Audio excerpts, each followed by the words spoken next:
I'm Chance. And I'm Sarah Katherine. And this is Conservation Connection. Presented by Last Chance Endeavors.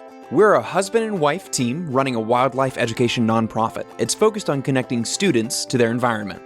Each week, here on Conservation Connection, we do just that by introducing you to the groundbreaking science and conservation work that's happening every day across the globe. We talk to professionals in the world of conservation science and wildlife management and ask them about their career, their current projects, their wild and crazy stories from the field, and everything in between. This episode is part of our very first mini-series.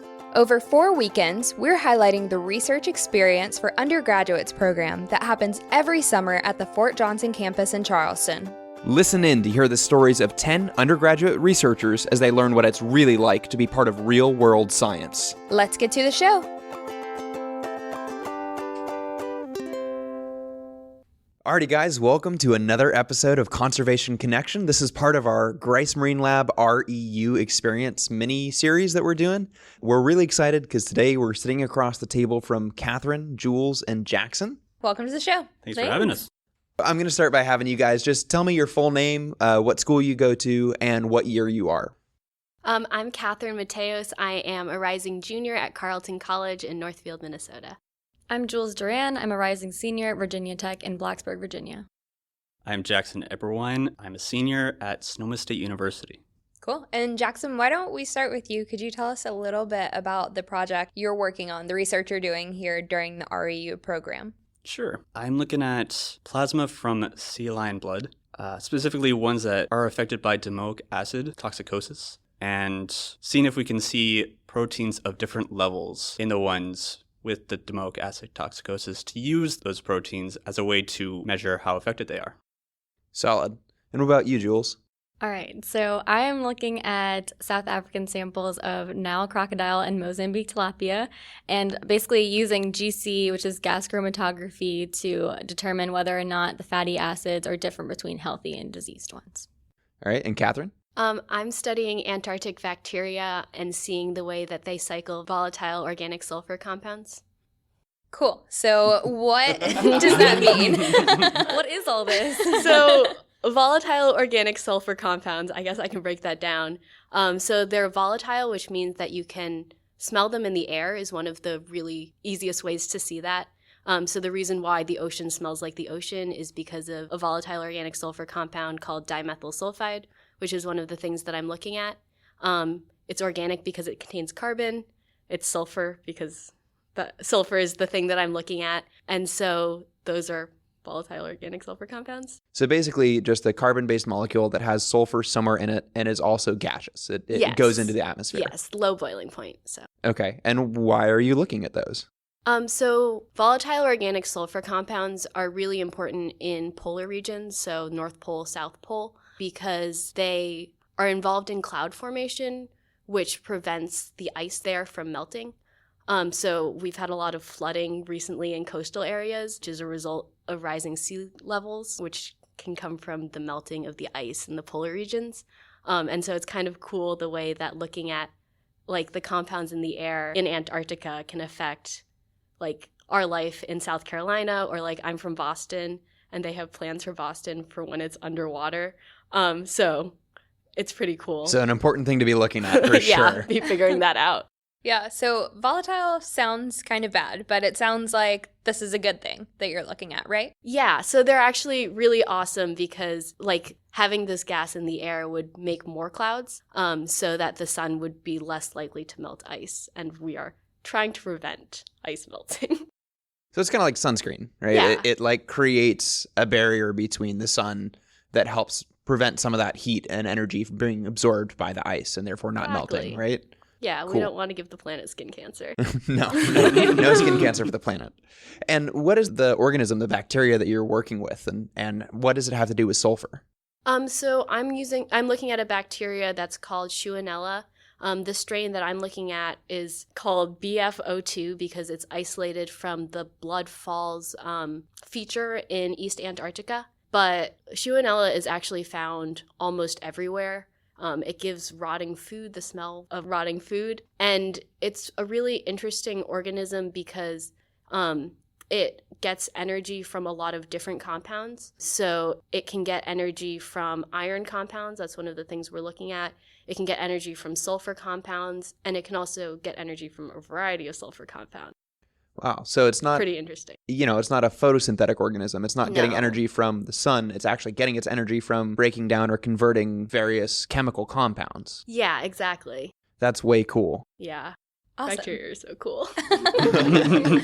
So to hop over to something a little bit bigger, Jackson, you're studying domoic acid in sea lions, right? So what is that, and why is it important that that be studied? Well, domoic acid toxicosis is an affliction in sea lions and other animals that have ingested or just too much domoic acid in their system. And domoic acid is a toxin that's released by certain specific algae, usually red tide algae. And these algae bloom in huge numbers during things like El Nino or certain nutrient events, stuff like that. And it just gets everywhere in that system. And then filter feeding fish eat it, and the sea lions eat the fish. And suddenly they get this huge dose of this toxin in them. And it really affects their bodies in kind of crazy ways. It affects their brain, their heart, their kidneys. And this is worrying because those fish that they're eating, it's anchovies, sardines, stuff that we eat. Stuff that's really good on pizzas. Yeah. I would argue against that, but That's actually where they get in these fish, is the sea lions are eating pizzas. That's Oh, it. yeah. Yeah, just ordering takeout. Yeah. So it's just that you've got these events that are creating these huge numbers of algae. These algae create a natural byproduct that makes its way into the food chain and bioaccumulates, so that the higher up the food chain you go, you've got more and more of this toxin until you're at something like an apex predator that is dealing with a damaging dose of this domoic acid, right? Sure. Cool. And so how are you getting the material that you're studying? I'm assuming you probably don't have a sea lion here in Charleston with you. Did you bring them? Can we see them? how cool would that be? But Just been hiding them in the closet. No. Yeah, there you go. We actually got it from the Marine Mammal Center over just north of San Francisco. Okay. And what do your samples look like from that? Oh, well, we got it as a blood sample, and we separated that into just the plasma. So we've been using the plasma from that. It's been used for several different studies. I think that's one of my favorite things about science is that you can collect a sample, and then that same sample can be used for so many different investigations. Somebody who's looking at domoic acid poisoning is going to look at it, but somebody who's looking at genomic analysis and something else can also get very important information out of that same sample. It's like reusing the same thing over and over and over to get more and more information. That's way cool. And Jules, what about you? Tell us a little bit more about your project and kind of why it matters. All right, first, it would be awesome if I could get Nile crocodile sample myself. Oh yeah, same question. Did you bring Nile crocodiles? No, I wish. And I actually wrote about this in my blog post. I was like, yeah, the first thing I did when I got my samples was, or to get my samples was to wrangle a crocodile and all this stuff. And I was like, just kidding, that'd be awesome. But mine also were from another study. It was actually on blood plasma of the same tilapia that I'm working with. The crocodile were actually not used for that study. But those were shipped to me from our collaborator, John Bowden, from the University of Florida. And those came to me, the crocodile came in giant hamburger-looking, block sizes of meat. That's the worst way you could describe that. I was going to say it was the best way she could describe it. That's the best way. It was, and then we had to powder them all, cryomill them. And so we had to take a hammer and physically destroy them. Not really destroy, but break them apart. And it was really fun, but also really scary because I did not think I'd have to do that for The fine this. tools of science. Yeah. And then That really subtle tool use, yeah. yeah, and then the fish samples, I just described they're tiny little bean-looking chicken breasts. In my opinion, they look really funny and gross, but It's all food. Yeah. So what is this disease? We've talked about diseased fish and healthy fish and diseased crocodiles. What is the disease and what does it do to them? Yeah, so the disease is pansteatitis. It's an inflammatory fat disease. So basically what it does is, this is kind of brought about from contamination, but a lot of other sources too, maybe cyanotoxins, bacteria that are bad in the water. And so what it does is going to sound kind of funny, but it's really sad because it happens to the animals, but so it takes the fats and basically bloats them like a balloon and keeps the animals from being able to move very well. So they're unable to hunt or they're easier prey for other fish. So because of that bloating, it kind of just destroys them from the inside out. That's rough. not good. So it's really important that we figure out kind of what's going on. For the tilapia, well, there's two things. So it's for the tilapia, it's because they kind of, like lots of the community in South Africa will harvest these fish without knowing of the disease. And, it's kind of a 50-50 chance of like, I'm going to eat a healthy one or I'm going to eat a diseased one. And some of these diseased ones don't have the essential fatty acids that people need, or at least we're assuming that they don't. And we also don't know any other indirect effects that could happen to humans that do eat them. So it's important that we figure that out. And lots of those, there's a chance that they could come to the United States because people love eating tilapia here. So we have to figure that out. And then for the Nile crocodile, they're eating these fish, and there's kind of this hypothesis that they may be getting this disease from eating just the large amounts of fish they eat, kind of like how Jackson talked about his sea lions eating the filter feeding fish. And they're a keystone species in this river system. So it's the Oliphants River system. It runs through Kruger National Park. Very good tourist site. People have probably been there if you've been to South Africa. And there are only about 6 crocodiles left in this river. And basically a keystone species is an animal that kind of it influences all the rest of the ecosystem. So since this predator is at the top of the food chain, everything below it, if it doesn't exist, everything else will kind of either get too much of it or they'll all kind of die off. So it's just really, really good that we look at that for 2 big reasons, and it's just to help humans and animals like a lot of our stuff is. So.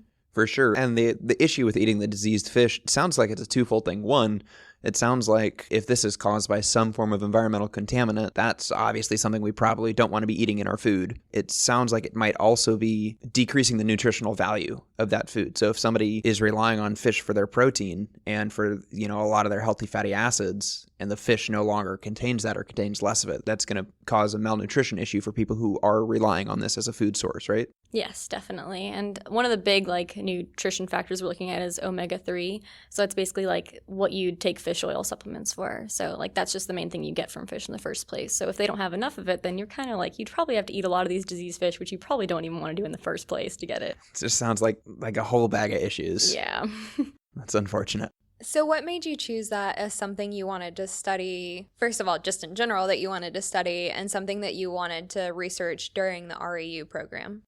So I only got a little bit of decision on what my actual project was, but we did kind of submit our ranking of mentors. So we got their descriptions and were able to find out what they've researched before. And my mentor just happens to do a lot of physiological work. So looking at how stress influences the metabolism or lipids of the actual species. So for instance, one of his projects, which really interested me, was how the oil spill, the deepwater horizon oil spill, affects bottlenose dolphin diets.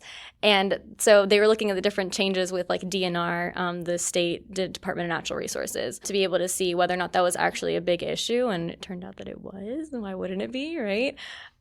So I really like physiology and kind of looking at how bad things affect animals, and especially bad things that we kind of create upon ourselves. So that's why I ranked him as my first choice, and I was lucky enough to get him. So now you're working with crocodile guts. Yeah, and it's really cool, honestly.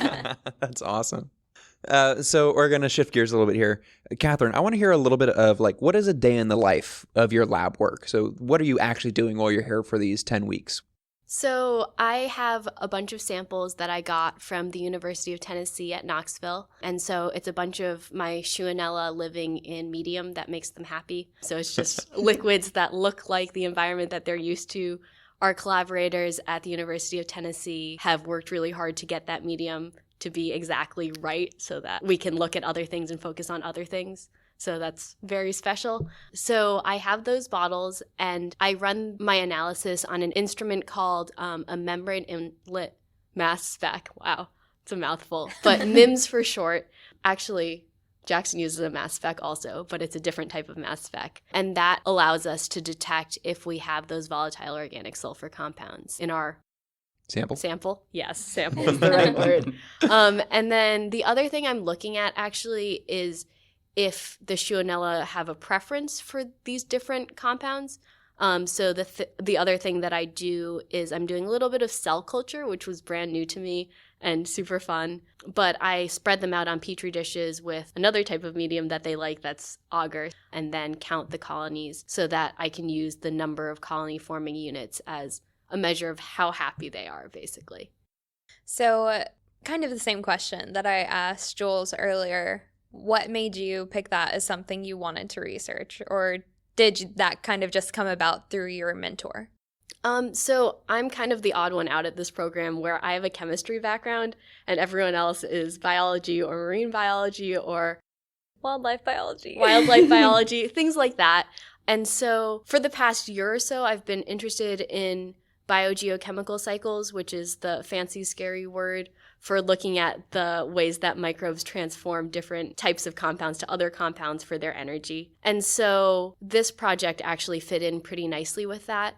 I really like the way that it takes chemistry and applies it to a huge ocean system and like the really big questions that you can answer with that. So before the REU, I was looking at the nitrogen cycle, which is another biogeochemical cycle, using genomic and metagenomic data. So it's kind of a different take on the approach. And so I really wanted to do some wet lab work this summer and actually like be able to see my samples. And so this was kind of a similar field, but a totally different approach, which was really exciting for me. Same idea, but learning new techniques and new skills to kind of exactly. diversify what you know. Yeah. Way cool.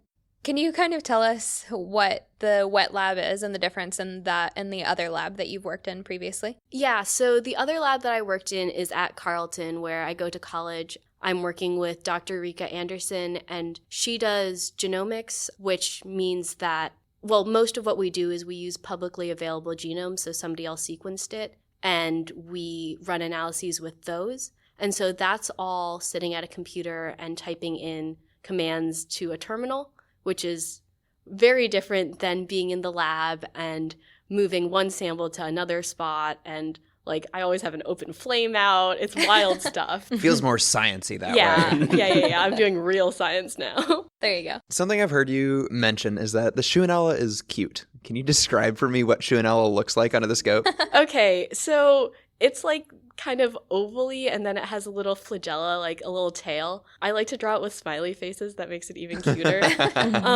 It's also this really pretty light pink color. We were joking when I was in Tennessee, we were joking that it should be like a color scheme for a wedding. It's like this beautiful blush color. We call it Schuanella pink.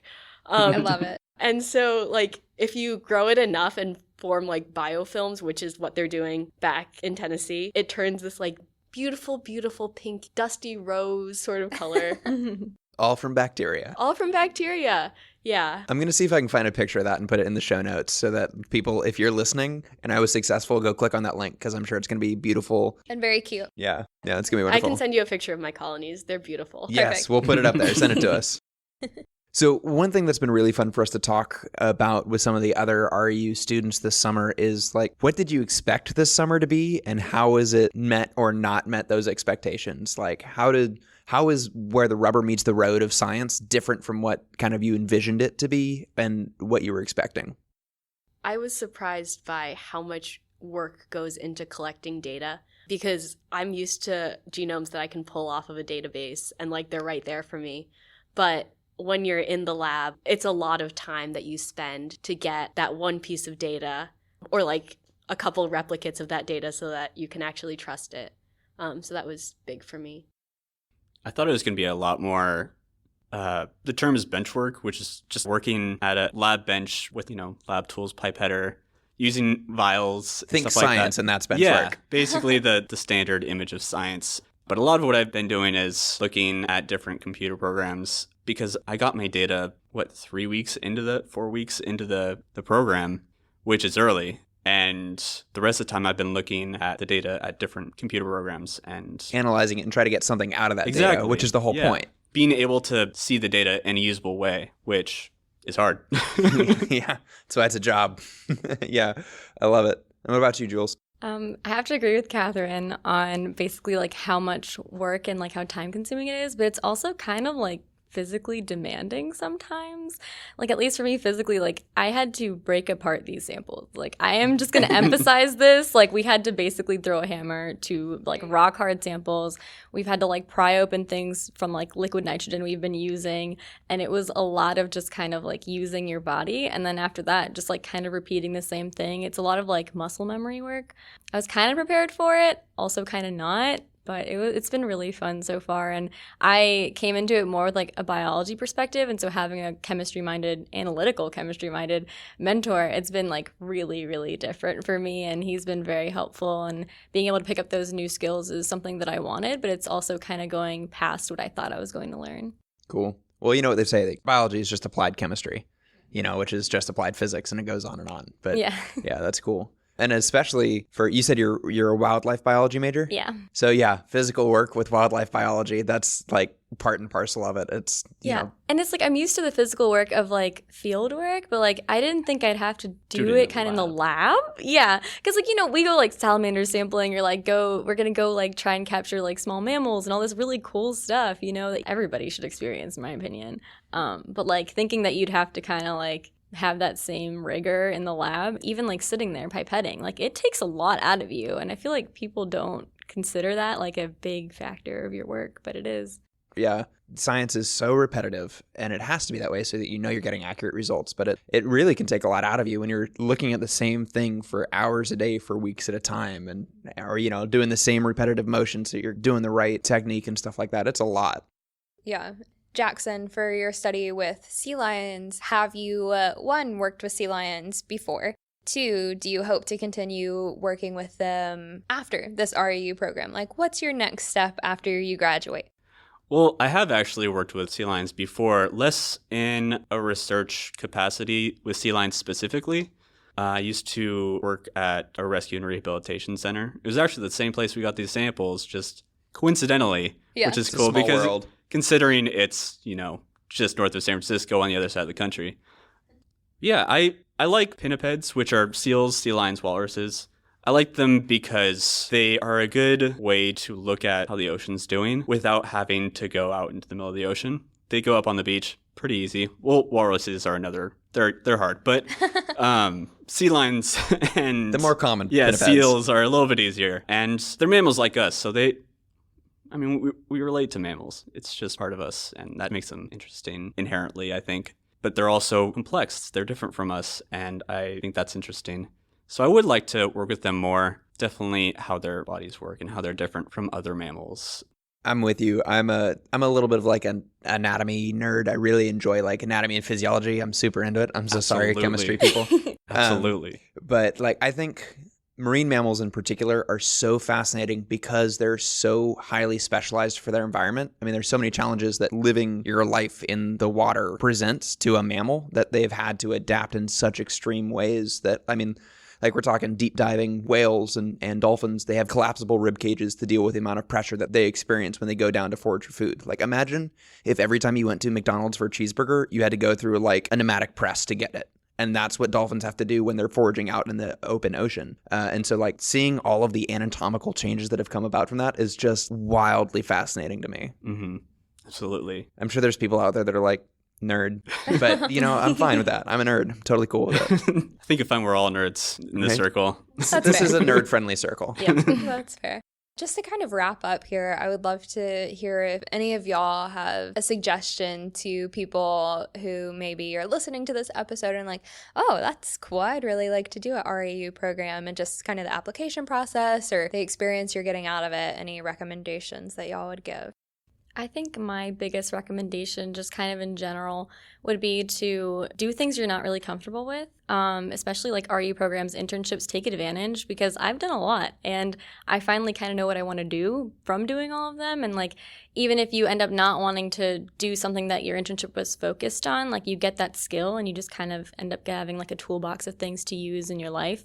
And you also get to meet lots of really, really great people. So I would just say take advantage of opportunities that are presented to you or that you try for, and use those things in your future in whatever you end up, because it'll end up helping you.